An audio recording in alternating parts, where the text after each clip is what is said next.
Hello friends, बेबस लड़की के पार्ट 3 में आपका स्वागत है। आइए इस कहानी को पढ़ते हैं कि आखिर संजना के साथ क्या हुआ आगे। आज मैं बेहद खुश थी। मैं दिल्ली में थी और पूरा 2 दिन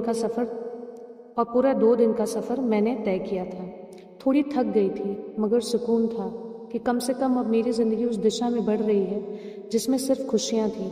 जब मुझे भी काम मिल जाएगा तो मम्मी पापा बहुत खुश होंगे। और कुछ 1 घंटा चलने के बाद हमारी टैक्सी एक बड़े से मकान के पास रुकी और राम ने मुझे बताया कि अब हम इसी घर में रहेंगे। घर की दहलीज पे कदम रखते ही एक खूबसूरत महिला ने मेरी बधाइयाँ ली और राम से कहा, बेटा ये तो चांद का टुकड़ा है। राम ने मुझे बताया कि ये आंटी हैं जिसने उसे काम दिया है। मैंने बड़े सम्मान से उनके पैरों को छुआ और उस महिला ने मुझे आशीर्वाद भी दिया। फिर उस आंटी ने मुझे कहा कि जाओ फ्रेश हो जाओ। मैं नहाने के लिए चली गई। मैं नहाकर सीने तक टॉवेल लपेट कर बाहर आई तो राम ने मुझे वहाँ नहीं देखा। फिर मैंने आंटी से पूछा राम कहाँ है, तो उन्होंने मुझे बताया राम का काम खत्म हो गया, अब वो नहीं आएगा। अब वो नए काम की तलाश में निकल गया है। इतना सुनने के बाद मुझे कुछ समझ ही नहीं आ रहा था कि क्या रिएक्ट करूं और क्या पूछूं। फिर उस आंटी ने ही आगे कहा, उसने तुम्हें बताया था ना कि ये उसे नया काम मिला है। वो नया काम तुम ही थी। उसने तुम्हें पूरे 4 लाखों में बेचा है और अब तुम मेरे लिए सिर्फ एक दूध देने वाली गाय की तरह हो। लोग तुम्हें देखने आ रहे हैं, जाओ तैयार हो जाओ। मैं गुस्से से तिलमिला उठी। मैंने उस आंटी को एक जोर का धक्का मारा।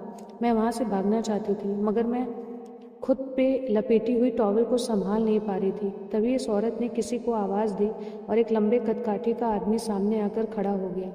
मैं शर्म से घबराने लगी तो उस आदमी ने कहा, जिस दुनिया में तुम आई हो वहाँ शर्म की कोई जगह नहीं है। जाओ कपड़े बदलो वरना मैं बदल दूंगा। मैं बेजार होकर रोने लगी, उनसे विनती करने लगी कि मुझे राम से एक बार मिलवा दो। वो ऐसा नहीं कर सकता। लेकिन उनमें से किसी को कोई फ़र्क नहीं पड़ा और आंटी जैसी उस औरत ने मुझे कहा, देखो बेटी, हम तुम्हें कोई तकलीफ़ नहीं देंगे। बस तुम्हें लोगों के साथ सोना है और उन्हें खुश करना है। अगर इज्जत से अपनी इज्जत का सौदा करती हो तो ठीक है, वरना ये हरिया तुमसे निपटेगा और ये एक वहशी है। मैंने कहा कि आंटी आप भी तो एक महिला हैं, क्या आप एक लड़की के साथ ऐसा कर सकती हैं? तो उस औरत ने मुझे कहा, तभी तो तुम्हें बेटी कह रही हूँ। शुरू शुरू में मुझे भी ऐसा ही लगा था मगर अब देखो मेरे पास सब कुछ है। फिर मैंने कहा, मैं इस घटिया काम को करने के लिए कभी तैयार नहीं होंगी, मैं पुलिस को बुलाऊंगी। फिर उस औरत ने उस लंबे चौड़े कदकाठी वाले आदमी से कहा, जा इसे अंदर ले जा और यहाँ रहने की आदी बना। इसका शर्म वर्म सब खत्म कर दे। उस आदमी ने मुझे खींच कर एक रूम में फेंक दिया। मैं अंदर गिर गई थी। मैंने पीछे मुड़कर देखा तो वो शैतान दरवाज़ा बंद कर रहा था। मैं उठकर दरवाजे की ओर भागना चाहा मगर मेरा टॉवल खुल गया। मैं झट से टॉवल को उठाकर खुद को छिपाने की कोशिश करने लगी मगर सब नाकाम हो गया। उसने एक झटके से मेरा टॉवल खींच लिया। मैं रो रही थी। दीवार के कोने में हाथ पैर मोड़कर और दुबक कर बैठ गई और उससे मुझे छोड़ देने की विनती करने लगी मगर उसने मेरी एक ना सुनी और मुझे उठाकर पलंग में पटक दिया। उसने मेरी इज्जत को तार तार कर दिया और कहा कि खुद से करोगी तो इतनी तकलीफ नहीं होगी। अब तक मैंने ह्यूमन ट्रैफिकिंग के बारे में पढ़ा और सुना था मगर अब मैं समझ चुकी थी कि मैं खुद इसका शिकार हो गई हूँ। मैं सिर्फ 19 साल की थी और वो वैशी रोज मेरे साथ बलात्कार कर रहा था। मैं थक चुकी थी और हार भी गई थी। मुझे प्यार नाम से नफरत हो गई थी। मेरी गलतियों और नासमझी का खामियाजा मैं अकेले नहीं भुगत रही थी। मेरे परिवार भी इस समाज से आंखें नहीं मिला पा रहा था।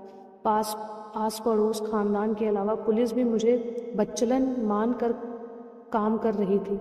वहाँ मेरा परिवार मुझे ढूंढने की जी जान से कोशिश कर रहा था और यहाँ मैं कैद में रह रही एक पंछी की तरह बन गई थी जिसे हर रोज कई गिद्ध नोचने के लिए आते थे। आज पूरे 1 साल हो गए और मैं एक वेश्या और बाजार की जीनत बन चुकी थी। ना जाने कितने लोगों ने हर रोज मेरे जिस्म को रौंदा कुरेचा। मेरे सारे सपने मानो रेत की महल की तरह थे और रेत की तरह नीचे आ गए। शहर के लगभग सारे रसूखदार लोग मुझे रोज नीलामी में खरीदते और दर्द की चादर उड़ाकर चले जाते। अब तो आहिस्ता आहिस्ता सबकी जीवन सामान्य होने लगा था। मेरे परिवार ने मान लिया था कि अब मैं वापस नहीं आने वाली और लगभग मैंने भी मान लिया था कि यह मेरी तकदीर है। मेरी जैसी मेरी जैसी मैं अकेली नहीं थी। इस अपराध में ना जाने कितनी ही लड़कियों की ज़िंदगी बर्बाद कर दी थी। जिसमें इस गोरख धंधे के आपराधिक दुनिया में प्यार के अलावा सब कुछ था। अब मैं भी खुश रहने की कोशिश करने लगी और अपने ग्राहकों को भी खुश करने लगी, जिससे मेरी कुछ अलग आमदनी होने लगी थी। मैं बख्शीश में मिले उन पैसों को छुपा कर जमा करने लगी। मेरी मुलाकात जैनब से हुई। वो मेरे बगल वाले रूम में ही रहती थी। उसकी भी कहानी कमोबेश मेरी ही तरह थी। अब मैं हंसने खेलने लगी थी और वासना के पुजारियों की तलब ठंडी करना भी सीख गई थी। मगर मेरे अंदर अब भी कहीं एक आग थी, एक कसक थी, एक मौके की तलाश थी कि कैसे मैं इस जाल से खुद को बाहर निकालूं। लेकिन मैं इस खोखली हंसी के पीछे छुपे उस डर को जानती थी कि मैं चाहे कितना भी कुछ कर लूं, इस पहरा से भाग नहीं सकती। लेकिन जब एक दिन जैनब बीमार पड़ी तो मैं डर गई, क्योंकि उसे मुझसे दूर कहीं और शिफ्ट कर दिया गया। मैंने कई बार जानना चाहा कि वो कहाँ है, मगर किसी ने नहीं बताया। दोस्तों, इसी के साथ बेबस लड़की का पार्ट 3 ख़त्म होता है। आगे देखेंगे कि आखिर जैनत को कहाँ रखा गया, उसे कहाँ शिफ्ट किया गया और इस कहानी में नया मोड़ क्या आता है। मिलते हैं बेबस लड़की पार्ट 4 में। अगर आपको ये वीडियो पसंद आए तो वीडियो को लाइक, शेयर, सब्सक्राइब ज़रूर करें। मिलते हैं अगले वीडियो में पार्ट 4 में बेबस लड़की के। धन्यवाद।